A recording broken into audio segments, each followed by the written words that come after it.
Welcome to knowledge arena. आज का हमारा टॉपिक है टेक्निक्स ऑफ साइंटिफिक मैनेजमेंट।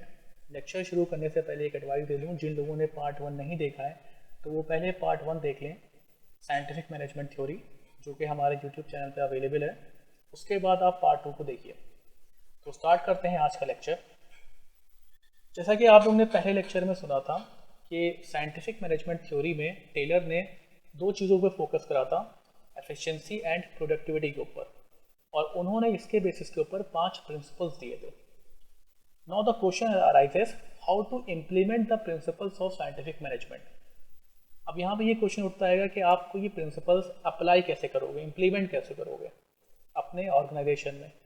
तो टेलर ने कुछ टेक्निक्स बताई हैं जिसके थ्रू आप प्रिंसिपल्स ऑफ साइंटिफिक मैनेजमेंट को इम्प्लीमेंट कर सकते हो ऑर्गेनाइजेशन में।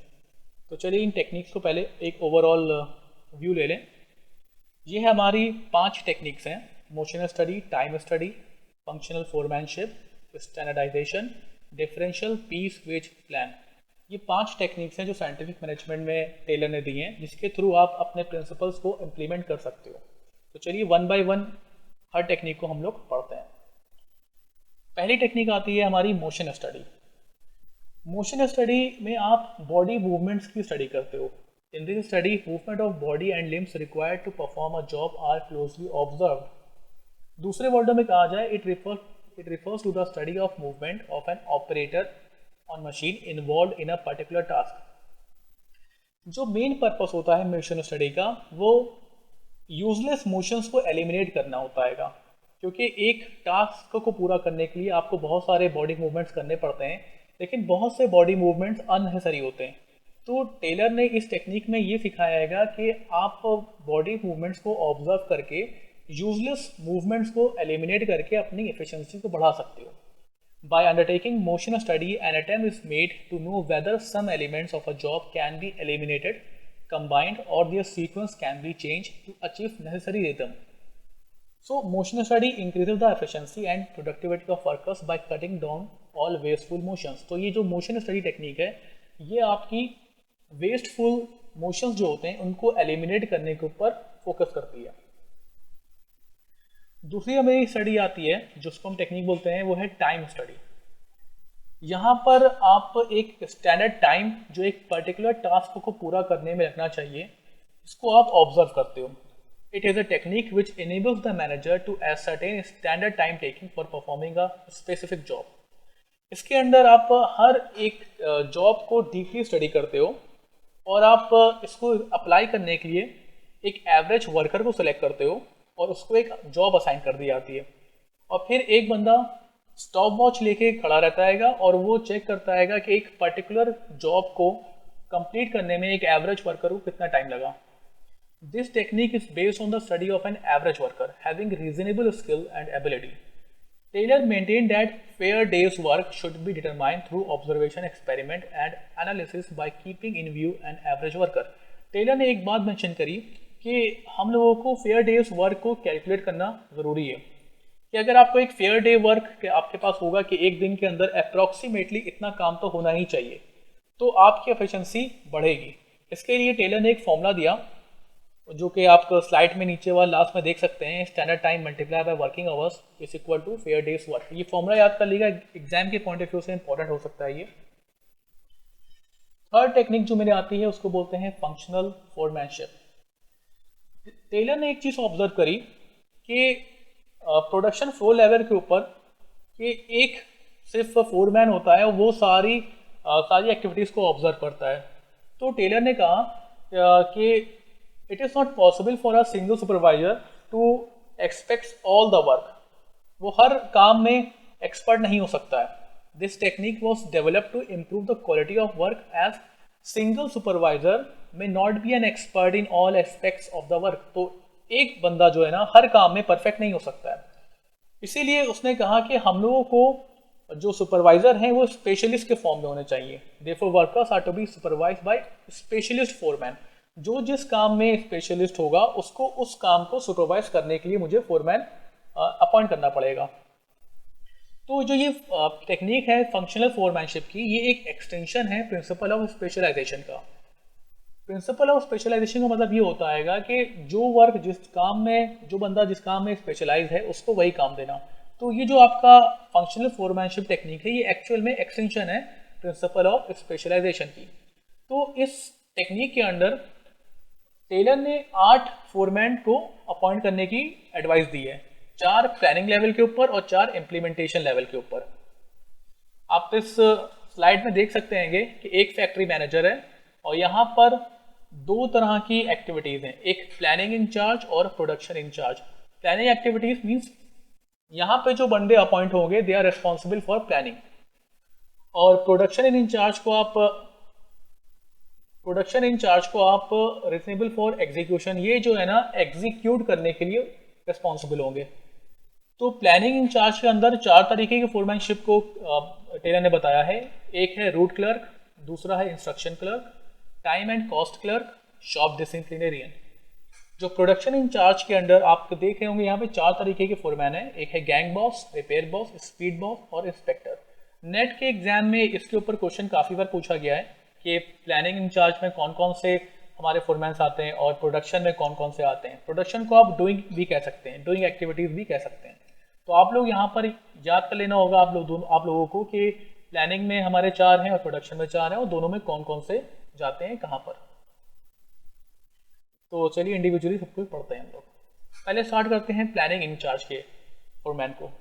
Instruction card clerk, it concern with the tagging down of instructions according to which workers are required to perform their job. यहाँ पे जो फोरमैन होगा वो रिस्पॉन्सिबल होगा इंस्ट्रक्शन देने के लिए कि क्या वर्कर्स उसके इंस्ट्रक्शन को सही से फॉलो कर रहे हैं या नहीं कर रहे हैं, और उसको टाइमली और एक्यूरेट इंस्ट्रक्शंस अपने वर्कर्स को देने हैं ताकि वर्कर समझ पाए कि उनको क्या जॉब करनी है। तो ये बंदा जो है ना इंस्ट्रक्शंस के लिए रिस्पॉन्सिबल है। दूसरा आता है time and cost clerk, it is concern with setting a time table for doing a job and specifying the material and labour cost involve in it.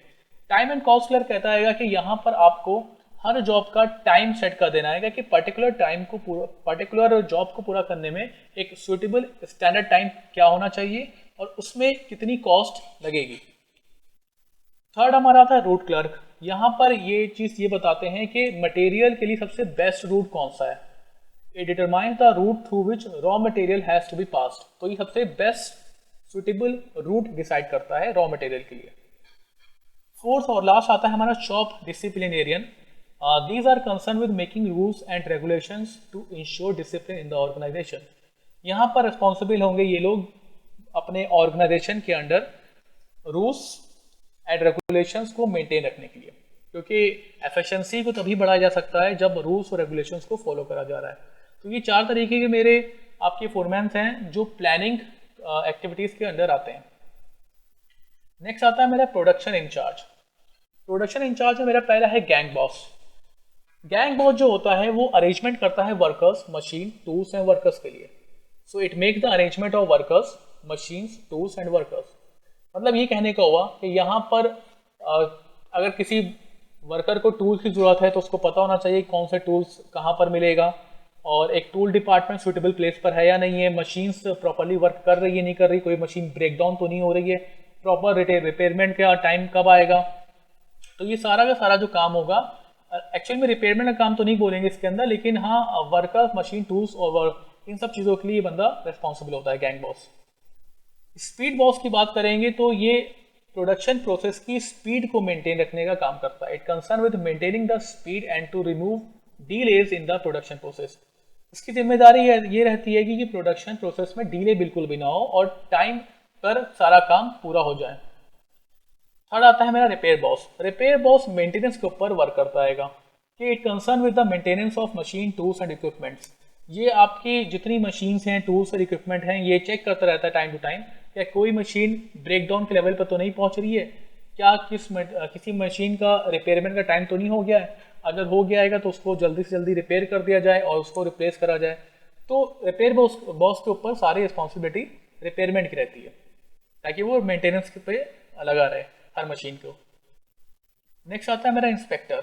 It is concern with maintaining the quality of product. जिस तरह से कोई एक police inspector होता है वो law and order को maintain रखता है सिटी के अंदर, तो वैसे ही यहाँ पर इंस्पेक्टर की जिम्मेदारी होती है कि quality of the product maintain रहे। तो ये प्रोडक्ट की क्वालिटी को कंसर्न करता है। तो नेक्स्ट टेक्निक पर आते हैं। नेक्स्ट टेक्निक जो टेलर ने बताई है वो है standardisation. Taylor advocated that tools and equipments as well as working conditions should be standardized to achieve standard output from workers. Taylor ने कहा कि अगर हम वर्कर्स से स्टैंडर्ड आउटपुट एक्सपेक्ट कर रहे हैं तो हमें अपनी टूल्स एंड इक्विपमेंट्स को भी स्टैंडर्डाइज करना पड़ेगा। तो उन्होंने कुछ सजेशन दिए। पहला सजेशन यहाँ पर आपको दिख रहा होगा कि the line of product is restricted to predetermined type, form, design, size, weight, quality etcetera. मतलब ये कह रहा है कि कंपनी जिन जिन प्रोडक्ट्स में डील कर रही है तो जो ये प्रोडक्ट्स है उनका डिज़ाइन, क्वालिटी, साइज स्टैंडर्ड है या नहीं है। तो आपको इन सब चीज़ों की एक स्टैंडर्ड लेवल बनाकर रखना है, चाहे वो डिज़ाइन हो, चाहे वो साइज हो, चाहे वेट हो या फिर क्वालिटी हो। नेक्स्ट ये बात कही उन्होंने कि there is a manufacturer of identical parts and components. कह रहे थे कि जो पार्ट्स बनते हैं वो भी स्टैंडर्डाइज होना ज़रूरी है। जो आइडेंटिकल पार्ट्स और कंपोनेंट्स होते हैं हमारे प्रोडक्ट के, उनको भी आप स्टैंडर्डाइज करो। तो यहाँ पर आप लोग देख रहे होंगे कि टेलर ने यहाँ पर हर चीज़ को स्टैंडर्डाइज करने के ऊपर जोर दिया है। Even the quality and standards have been maintained. इन्होंने फिर वही बात बोली कि आपको क्वालिटी एंड स्टैंडर्ड्स को बनाकर रखना है। और लास्ट बात उन्होंने बोली कि standard of performance are establish for workers at all level. मतलब हर लेवल के ऊपर मुझे परफॉर्मेंस के स्टैंडर्ड्स को सेट करना है।